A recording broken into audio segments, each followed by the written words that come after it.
Alright, this is just a quick video of the Chase Bays single piston brake booster delete kit with the adjustable proportioning valve for the rear.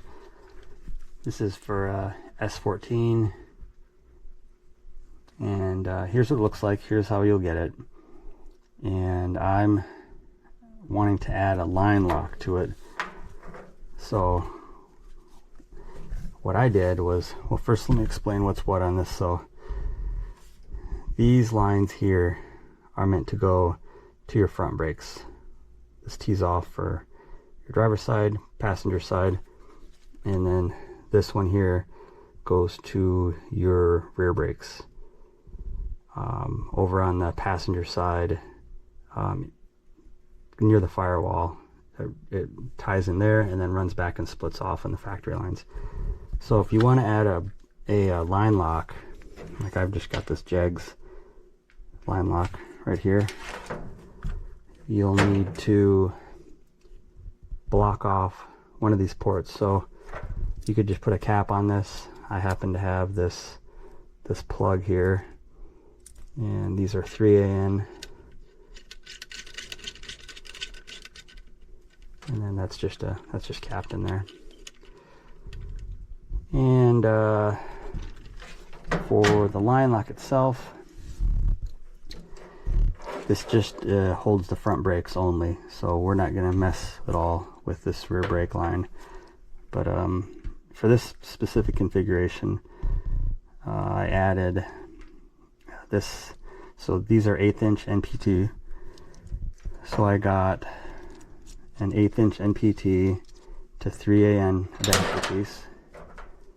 Screw that in there. That way I can go back to the 3AN lines, and then 90 degree bend I needed,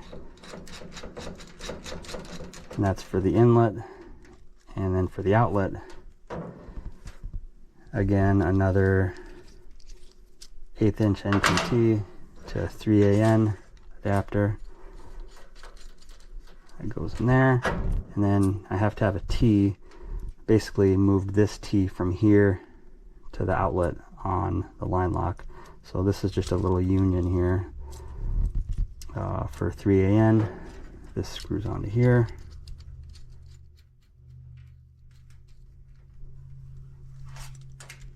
And now that our T is blocked off, we're going to go ahead and add the line lock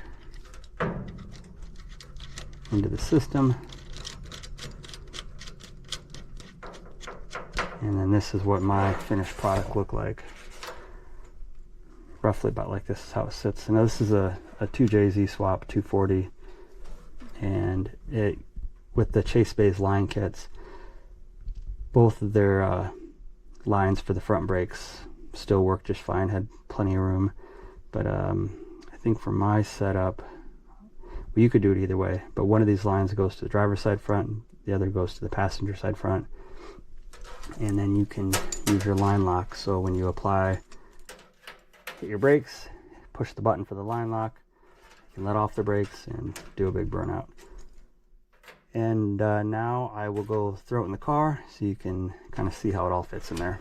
But that's just how I did mine. There's probably many different ways a guy could go about doing this, but for fitment, in my particular case, this looks like it'll do the job.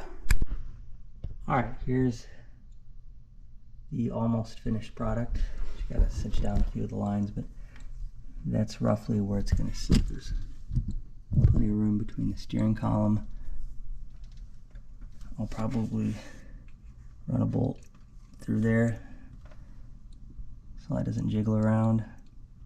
And then this line up here goes to the rear brakes. And then these little lines for the line lock, and I'll probably just run them right through the steering column. So